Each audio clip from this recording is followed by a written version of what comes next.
Bismillah, alhamdulillah, wassalatu wassalamu ala rasulillah wa ala alihi wa ashabihi wa man tabi'ahu bi ihsanin ila yaumil qiyamah ma ba'du. Perkenankanlah, pada pagi hari ini saya akan mempresentasikan sebuah judul, yaitu adab terhadap alam sekitar.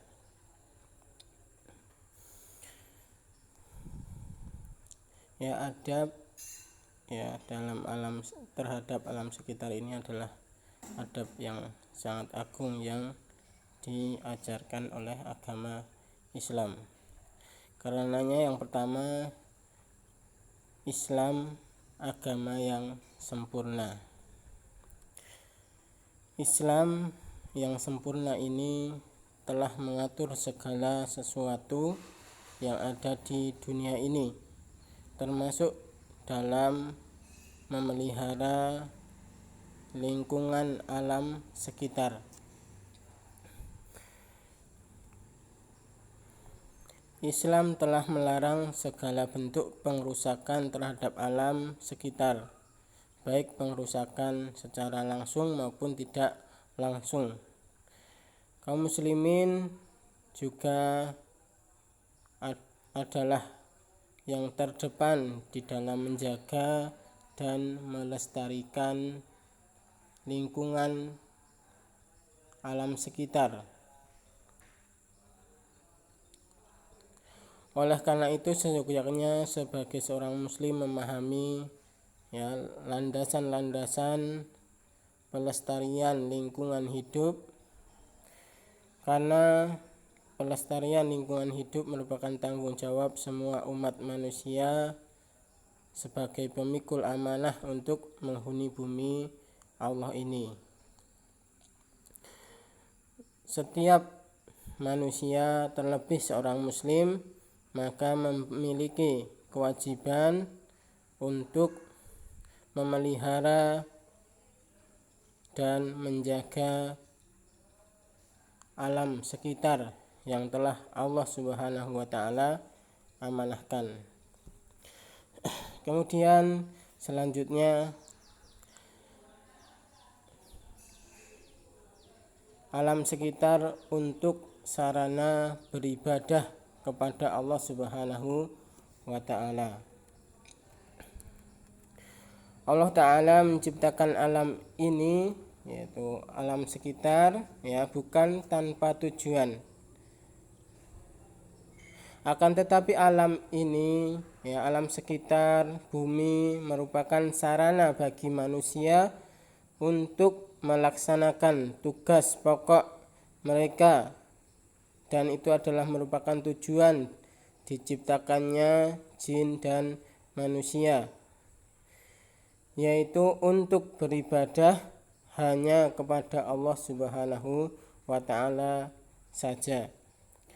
Allah Subhanahu wa ta'ala berfirman, alladzina yadhkuruna Allaha qiyaman wa qu'udan wa 'ala junubihim wa yatafakkaruna fi khalqis samawati wal ard rabbana ma khalaqta hadza batilan subhanak fakina adzaban nar.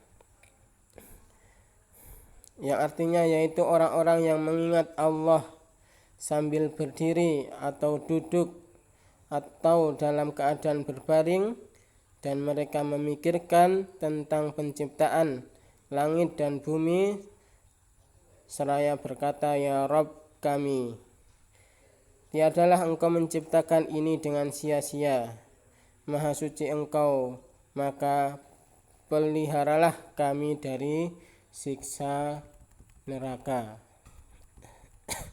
Allah Subhanahu wa ta'ala di dalam ayat tersebut menjelaskan bahwasannya bumi ini, dunia ini tidak diciptakan sia-sia, bahkan untuk sarana beribadah kepada Allah Subhanahu wa taala. Allah Subhanahu wa taala juga berfirman tentang tujuan diciptakannya manusia dan jin, yaitu untuk beribadah kepada Allah Subhanahu wa taala. Allah Subhanahu wa taala berfirman, "Wa ma khalaqtul jinna wal insa illa liya'budun." Yang artinya, dan tidaklah aku, yaitu Allah, menciptakan jin dan manusia kecuali hanya untuk beribadah kepadaku. Dalam ayat tersebut jelas menunjukkan bahwasannya tujuan diciptakannya manusia dan jin adalah untuk beribadah kepada Allah Subhanahu wa taala. Dan bumi ini, alam sekitar adalah tempat untuk beribadah kepada Allah Subhanahu wa taala.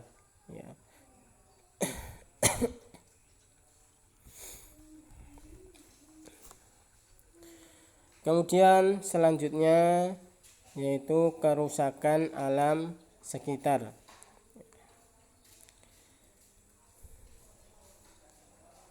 Kerusakan alam dan lingkungan hidup yang kita saksikan sekarang ini merupakan akibat dari perbuatan manusia, akibat dari ulah manusia.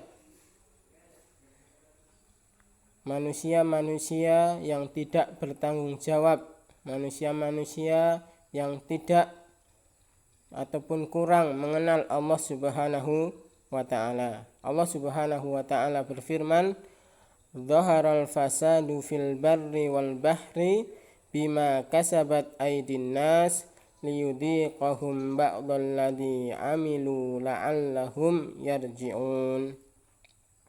Yang artinya, telah nampak kerusakan di darat dan di laut disebabkan karena perbuatan tangan manusia, supaya Allah merasakan kepada mereka sebagian dari akibat perbuatan mereka, agar mereka kembali ke jalan yang benar. Al-Quran Surat Ar-Rum ayat 41. Ibnu Katsir rahimahullahu ta'ala mengatakan di dalam tafsirnya, Zaid bin Rafi' berkata, telah nampak kerusakan. Dalam ayat tersebut maksudnya hujan tidak turun di daratan yang mengakibatkan paceklik, dan di lautan yang menimpa binatang-binatang. Kemudian Mujahid rahimahullahu ta'ala mengatakan, apabila orang zalim berkuasa lalu ia berbuat zalim dan kerusakan, maka Allah Subhanahu wa ta'ala akan menahan hujan karenanya, hingga hancurlah pesawahan dan anak keturunan. Sesungguhnya Allah Subhanahu wa ta'ala tidak menyukai kerusakan. Kemudian Imam Mujahid rahimahullahu ta'ala membacakan ayat di atas. Kemudian selanjutnya yaitu sebab kerusakan alam sekitar. Kita ketahui bahwasanya menebang pohon, menggunduli hutan, membuang limbah ke sungai, membakar areal pesawahan dan lain-lainnya sungguh jelas termasuk perbuatan merusak alam yang bisa mendatangkan bencana bagi umat manusia, bisa mendatangkan banjir bandang, kebakaran hutan, yang menyebabkan kabut asap, dan juga pemanasan global. Itu semua adalah akibat dari ulah tangan-tangan manusia.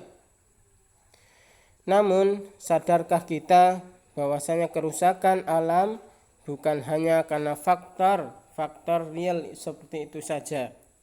Akan tetapi ada di sana faktor yang lainnya, yaitu kekufuran, kesyirikan, dan kemaksiatan yang dilakukan oleh manusia.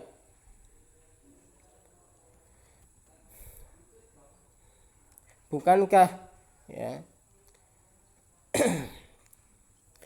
kaumnya Nabi Nuh ya ditenggelamkan oleh Allah Subhanahu wa taala disebabkan oleh kekufuran mereka ya.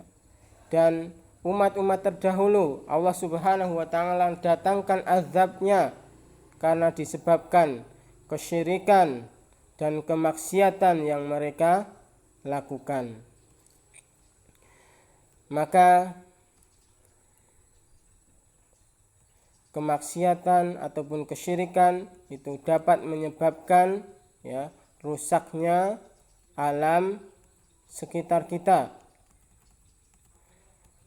Ya, sebagaimana Rasulullah Shallallahu Alaihi Wasallam menceritakan bahwasanya Hajar Aswad ya ketika turun dari surga itu berwarna putih, kemudian menjadi hitam karena dosa-dosa anak Adam ya, dosa kemaksiatan yang dilakukan oleh manusia.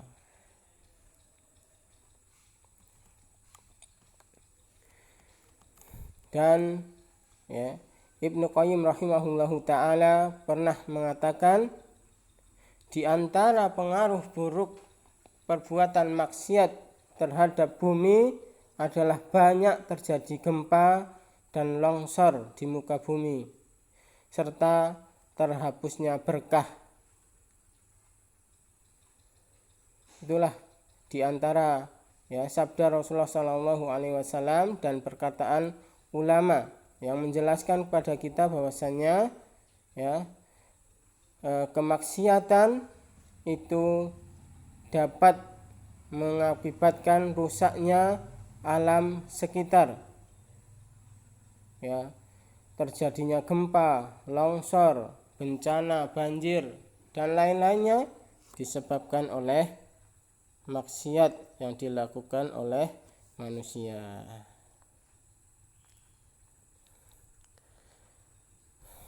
Kemudian selanjutnya yang terakhir yaitu cara Islam melestarikan alam sekitar ataupun bagaimana Islam memberikan tuntunan agar alam ini tetap terjaga, alam ini tetap lestari dan tidak ada kerusakan-kerusakan di dalamnya.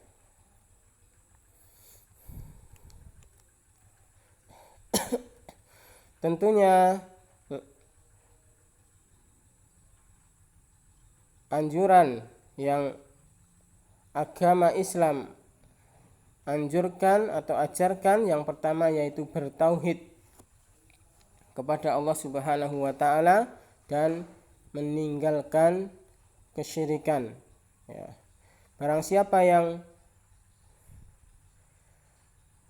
bertauhid ya dan menjauh dari kesyirikan, maka Allah akan memberikan keamanan ya, akan memberikan keamanan kepada mereka. Kemudian yang kedua yaitu melaksanakan ketaatan dan menjauhi kemaksiatan. Dengan kita menjauhi kemaksiatan, maka Allah Subhanahu wa taala akan memberikan keamanan, kelestarian pada alam sekitar kita yang kita huni sebagaimana ya firman Allah Subhanahu wa taala yang tadi sudah disampaikan bahwasanya telah muncul kerusakan di daratan dan di lautan disebabkan oleh ulah tangan manusia.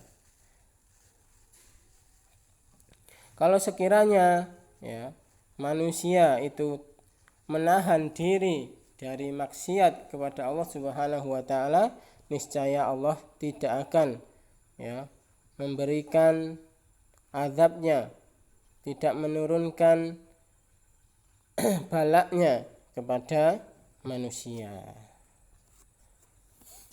Kemudian selanjutnya cara Islam di dalam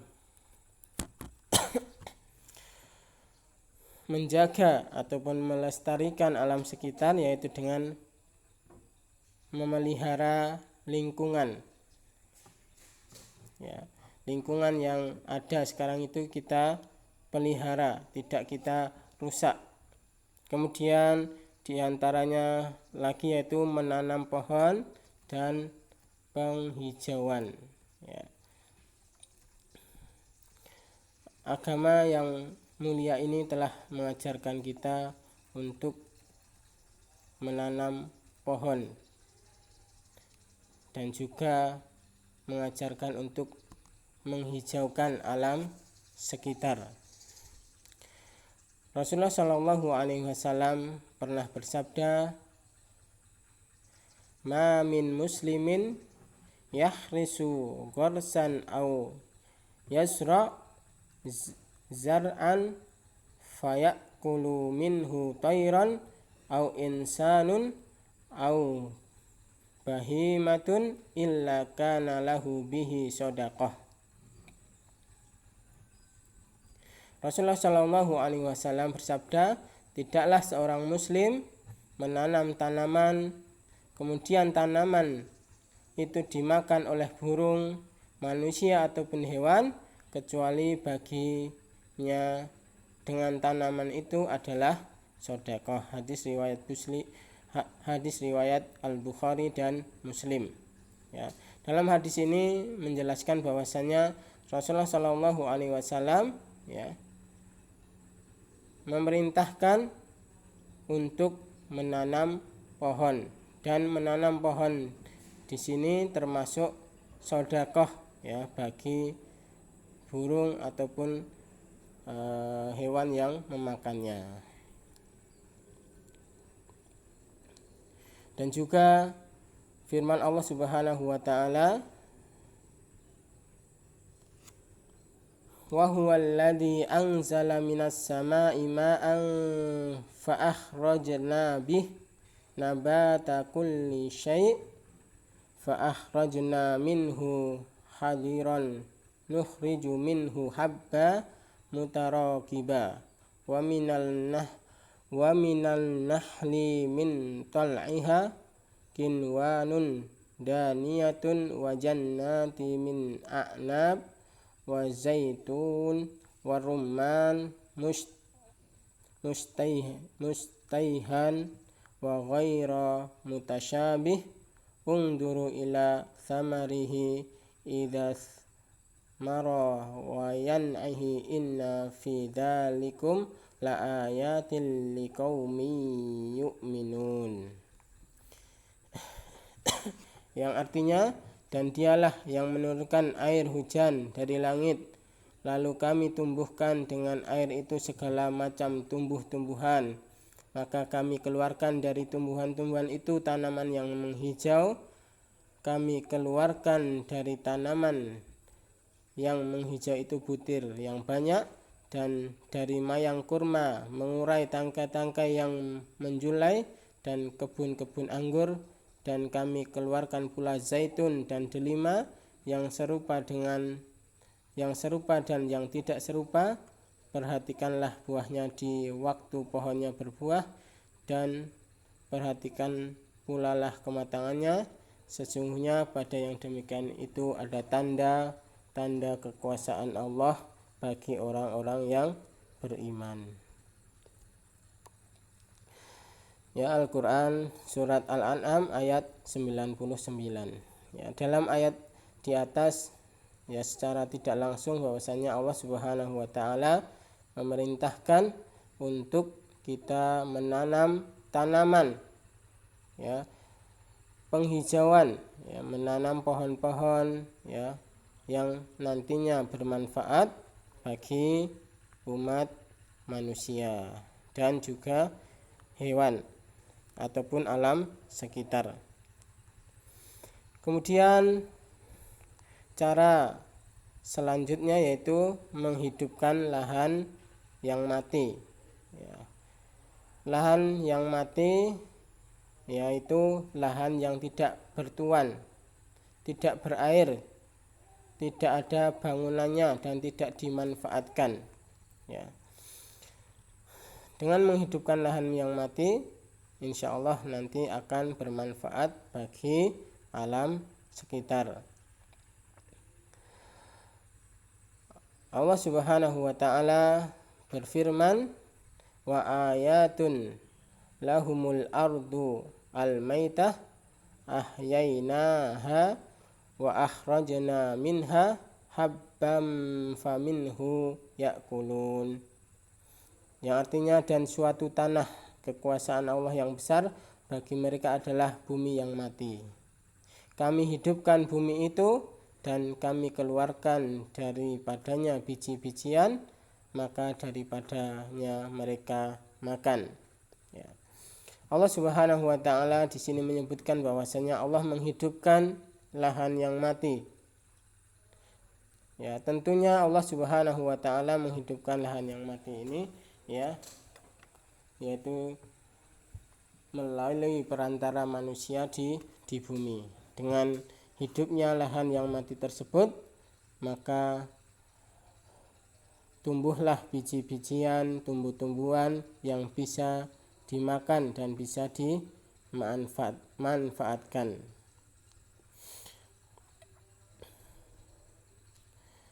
Firman Allah Subhanahu wa ta'ala pula ya, yang artinya, dan kamu lihat bumi ini kering, kemudian apabila kami telah menurunkan air di atasnya, hiduplah bumi itu dan suburlah dan menumbuhkan berbagai macam tumbuh-tumbuhan yang indah. Yang demikian itu karena sesungguhnya Allah dialah yang hak, dan sesungguhnya dialah yang menghidupkan segala yang mati, dan sesungguhnya Allah maha kuasa atas segala sesuatu. Ya, ayat di atas Al-Quran surat Al-Hajj ayat 5-6 menyebutkan bahwasanya Allah Subhanahu wa ta'ala ya, ketika menurunkan air dari langit, maka bumi itu menjadi subur dan menumbuhkan tumbuh-tumbuhan yang bisa dimanfaatkan oleh manusia dan makhluk ya di bumi. Kemudian cara selanjutnya yaitu dengan menghindari pengrusakan dan menjaga keseimbangan alam.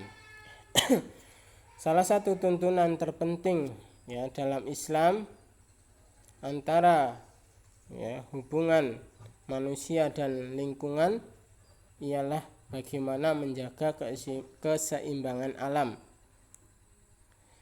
menjaga habitat yang ada tanpa merusaknya. Karena tidak diragukan lagi bahwasanya Allah Subhanahu wa ta'ala menciptakan segala sesuatu di alam ini dengan perhitungan tertentu agar semuanya bisa seimbang, agar semuanya bisa berjalan dengan baik. Sebagaimana firman Allah Subhanahu wa ta'ala di dalam surat Al-Mulk ayat 3, alladzi khalaqa sab'a samawati tibaqa ma tara fi khalqir rahmani min tafawut farji'il basara hal tara min futur. Yang artinya, Allah yang telah menciptakan 7 langit berlapis-lapis,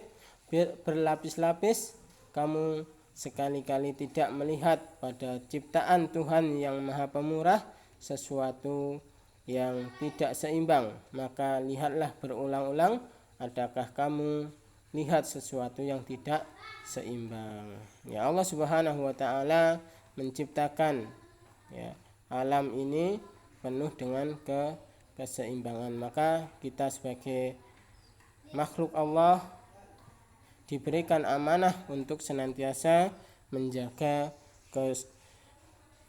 alam sekitar dan menjaga keseimbangan alam sekitar ini. Itulah yang bisa saya sampaikan pada presentasi pagi hari ini. Semoga bermanfaat. Wassallallahu ala nabiyina Muhammad. Walhamdulillahirabbil alamin. Wassalamualaikum warahmatullahi wabarakatuh.